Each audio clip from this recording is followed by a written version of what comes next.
जी नाज़रीन, असां हिन वक़्तु सखर सालेपट वारे इलाइक़े में मौजूदु आहियूं। सखर सालेपट रोड आहे, उन रोड जे मथां हिकु तामीर थियल हिकु पुल जेका आहे उहा ड्रही पई आहे।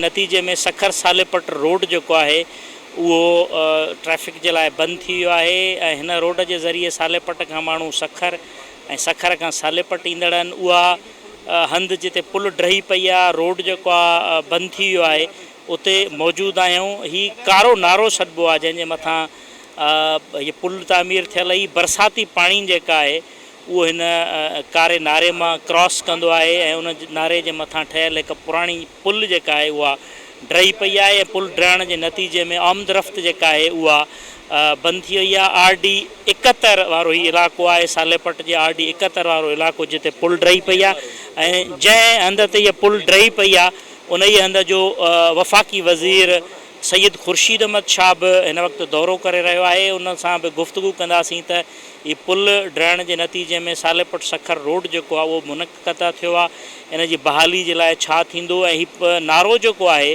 जंहिंमें बरसाती पाणी हले पियो, हीउ किथां पाणी अचे पियो ऐं हिन जो रुख जेको आहे कहिड़े तरफ़ आहे हिन बरसाती पाणी जो, उन ते गुफ़्तगू कंदासीं। असां सां गॾु वफ़ाक़ी वज़ीर सैयद ख़ुर्शीद अहमद शाह बि गॾु मौजूदु आहिनि, जन सां हिन समूरी सूरत हाल ते ॻाल्हि ॿोल कंदासीं। साईं, हिते जिते पाण मौजूदु आहियूं RD 71 ते ही पुल बि ड्रही पई आहे, हीअ बरसाती पाणी आहे, तमामु तेज़ फ्लो आहे हिन जो। हीअ पाणी किथां शुरू थी किथे छोड़ करे थो ऐं पुल जेका ड्रही पई आहे हिकिड़ी पुल ड्रही आहे या ॿियनि हंधनि ते बि नुक़सानु थियो? हंधनि ते बि काफ़ी असरु पियो आहे।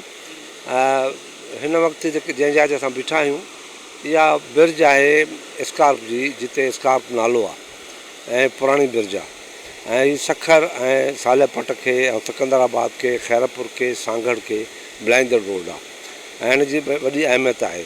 ऐं हीउ जेको पाणी अचे थो इहो असूलनि त मुंहिंजे रहीम यार ख़ान खां हले थो, घोटकी खां थिए थो ऐं पनवाकल खां थींदो हिते अचे थो। इनखे कोशिशि कयूं था त 3-4 महीननि जे अंदरि असां हिनखे कंप्लीट कयूं ऐं हिन जो टेम्पररी रस्तो असां ठाहियूं था। हिकिड़ो 71 वटां RD 30 वटां निकिरे वञे रस्तो ऐं ॿियो असां हिनखे मोटर साइकिलुनि लाइ ऐं नंढियुनि गाॾियुनि लाइ रस्तो ठाहियूं था त माण्हू खे आसानी थिए, मथे वकड़ थियणु न खपे ऐं असांखे जेतिरो थी सघे ओतिरो असांखे कोशिशि करिणी पवंदी असांखे। ऐं हिन में असां अवाम जे तावन जी बि ज़रूरत आहे ऐं अवाम तावन कयो बि आहे, हिन में को शक न आहे। पर हिते ख़र्चु आहे, इहा ब्रिज ठहंदी, हिन ब्रिज जी लाॻत घटि में घटि हिन ब्रिज जी लाॻत असांखे 4 खां 5 करोड़ रुपया हिन जी लाॻत घटि में घटि अची सघे थी, वधी बि थी सघे थी। अच्छा शाह साहब, हिनखे ॾियणी पवंदी। नारे जे हवाले सां ख़ासि करे जेको कारो नारो बि सॾियो वञे थो ऐं बरसाती पाणी उतां निकाल थींदो आहे, हीअ किथां शुरू थिए थो? छा हीअ मुकमल नारो बहाल आहे या किथे बंदि आहे, किथे हले? असल में हिन नारे जी रिपेयर थी न आहे, हीअ स्कार्प जी प्रॉपर्टी आहे, हिन रिपेयर न कई आहे। 10-15 सालनि में हिते एमेडार न थी आहे, न खाटरी थी आहे, त उहा एमेडार ऐं खाटरी जेका थींदी अचे आहे त पॉसिबल आहे त इहे प्रॉब्लम जेके अॼु असां फेस था कयूं इहे न हुजनि हा। इहा इरीगेशन डिपार्टमेंट जी नाअहली आहे त हिननि तरफ़ तवजो न ॾिनो आहे। मूंखे ब्रीफिंग में बि हुननि इहा बड़ो क्लियरली ॿुधायो त हिनखे असां हिन माल ते का टच न कयो आहे। पर हाणे असां पंहिंजे मिनट्स में ऐं जेको शेड्यूल आहे उन में हिनखे परमानेंटली हिनखे विधो आहे त अॻियां हिन जी खाटरी बि थिए, हिन जे बंद बि हुजनि ऐं इहो जेको पाणी घोटकी खां रहीम यार ख़ान खां हले थो हिन रस्ते सां थींदो पाणी पंहिंजे समुंड ताईं वञे। अच्छा, हिकिड़ी शिकायत हर ज़िले मां, हर इलाइक़े मां कामन अचे पई त जेके पुराणा लंग वहकरा आहिनि पाणीअ जा उहे बंदि थी वञण जे करे घणी तबाही आई आहे। जेकॾहिं उन्हनि ते प्रॉपर कमु थियल हुजे ऐं वहकरा पुराणा लंग खुलियल हुजनि हा, एतिरो नुक़सानु न थिए? को शक न आहे। 2010 में बि जेका तबाही सांगड़, बदीन, ठठा में तबाही थी, उमरकोट में तबाही थी, उनजो रीज़न इहो हो त जितां LBOD जो वहकिरो हुयो उते माण्हुनि वञी पंहिंजा घर ठाहिया, जंहिंजी कैपेसिटी 10,000 हुई त उहा कैपेसिटी 4,000 ते पहुती।